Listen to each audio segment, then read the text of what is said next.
Looking glass चाहिँ अब यहाँ देखिन्छ यो लुकिङ ग्लास।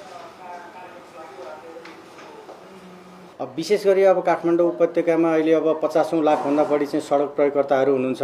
र त्यस्तै गरी अब 20 लाखभन्दा बढी गाडीहरू चाहिँ काठमाडौँ उपत्यकामा चलिराखेका छन् र यसले गर्दाखेरि अब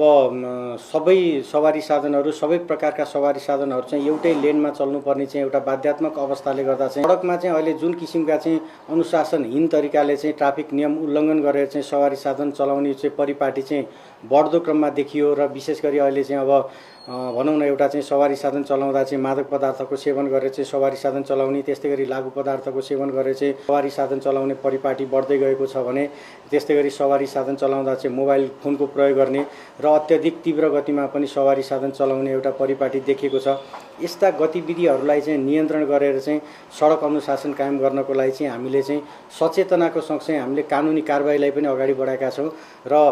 नागरिकहरूलाई चाहिँ अब सचेतनाको सँगसँगै कारबाहीको प्रक्रियालाई पनि हामीले चाहिँ तीव्रता दिँदै गर्दा चाहिँ अहिले नागरिकहरूमा भनौँ सडक प्रयोगकर्ताहरूमा पनि एउटा चाहिँ हो मैले गल्ती गर्न हुँदैन, मैले गल्ती गरेँ भने चाहिँ ट्राफिक प्रहरीले चाहिँ कारबाही गर्छ। ट्राफिक प्रहरी उपस्थित नभए पनि फोटो भिडियो या चाहिँ अब सीसी क्यामेरालाई हेरेर पनि ट्राफिक प्रहरीले कारबाही गर्छ भन्ने चाहिँ एउटा चाहिँ त्यो नागरिकहरूमा चाहिँ अहिले अन्य किसिमका चाहिँ ठुला साना दुर्घटनाहरू दैनिक जसो भइरहेको छ र यस्ता किसिमका चाहिँ दुर्घटना न्यूनीकरण गर्नको लागि चाहिँ ट्राफिक प्रहरीहरूले चाहिँ योजनाबद्ध हिसाबले पनि काम गरिरहेको छ। र विशेष गरी अब हामीले चाहिँ सडक प्रयोगकर्ताहरू जो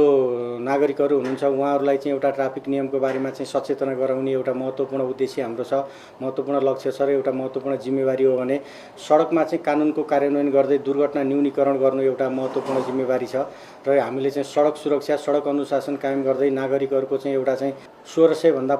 बढी प्रहरी जनशक्तिहरू चाहिँ काठमाडौँ उपत्यकाबाट चाहिँ विभिन्न समयमा चाहिँ खटिनु भएको छ। र त्यस्तै गरी अब हामीले चाहिँ फेसबुक पेज त्यस्तै गरी हाम्रो चाहिँ काठमाडौँ उपत्यका प्रहरी कार्यालयको फेसबुक पेज त्यस्तै गरी नेपाल प्रहरीको फेसबुक पेज लगायत हाम्रो मेट्रो ट्राफिक एफएमबाट पनि हामीले चाहिँ विभिन्न किसिमका चाहिँ सूचनाहरू प्रसारण गरेर चाहिँ नागरिकहरूलाई चाहिँ बढीभन्दा बढी चाहिँ सुसूचित गर्ने बढीभन्दा बढी जानकारी गराउने प्रयास पनि हरेक नागरिकहरूले चाहिँ ट्राफिक नियम जान्नु पनि पर्छ,